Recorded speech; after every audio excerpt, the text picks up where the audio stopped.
Quindi cosa diciamo? I 30 anni della Proloco? Sì, salutiamo e Salutiamo, festeggiamo festeggiamo. tutti i volontari perché Tutti la Proloco volontari. è fatta lo sai, no? Da volontari? E sono Ma tanti, da quanti sono i volontari? ma anche 600, Ma anche di più, che per no? un paesino come Cisone, Ok, insomma. quanti sono gli abitanti di Cison? Ma che domanda! No, un Sono pochettino tanti di i più. volontari. Sono tutti della Proloco, quindi salutiamo gli abitanti di Cison perché E bravi davvero, complimenti perché 30 anni di artigianato vivo, insomma, io non dico quanti anni ho, però mi ha visto nascere, sì, sempre in crescendo tra l'altro. sempre in Ti ha crescendo. visto nascere e ti vede anche crescere.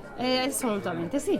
Fiorire, Fiorire, fiorire, è come la fiorire. Proloco, uguale, Esatto, tu sei della Proloco? in È persona. l'unica persona che non è della Proloco, perché tutti gli altri sono della Tu sei Proloco. della Proloco? No, siamo in due, Siamo in due, però sì, ci perfetto. stanno adottando. Saluti a tutti, ciao. Grazie.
Vabbè, intanto voglio fare i miei auguri alla Proloco di Sisoni Valmarino perché 30 anni sono, nella vita di un uomo e di una donna, sono un bellissimo traguardo, no? Perché conservi ancora lo slancio della gioventù, però incominci a avere la forza della maturità e quindi congratulazioni, tanti auguri.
E poi volevo dire però che pro loco in genere comunica un'idea antica, no? E non c'è niente di male nel comunicare un'idea antica, però sembra una cosa sempre o da anni 50, io ho nostalgia degli anni 50, ma una cosa da sagra della porchetta e da museo nobile, ma che in fondo vanno a visitare solo gli studenti malvolentieri in gita scolastica. Invece la Proloco di Cison dà l'idea di qualcosa che ha saputo, ad onta del nome, adeguarsi ai tempi, ne è testimone questa vera festa delle mani che lavorano e che creano, questo modo di stare insieme in cui la serietà dei temi si incrocia benissimo con la voglia di divertirsi, di fare musica, di bere, di mangiare, insomma l'aspetto migliore della sagra tradizionale con i contenuti che in genere vengono un po' avviliti in convegni, in promesse dei politici, in studi pensosi e che invece qui sono materia viva nei cortili delle case. E dunque alla Proloco di Cison di Valmarino, nonostante il nome, tante congratulazioni da Tony Capozzo.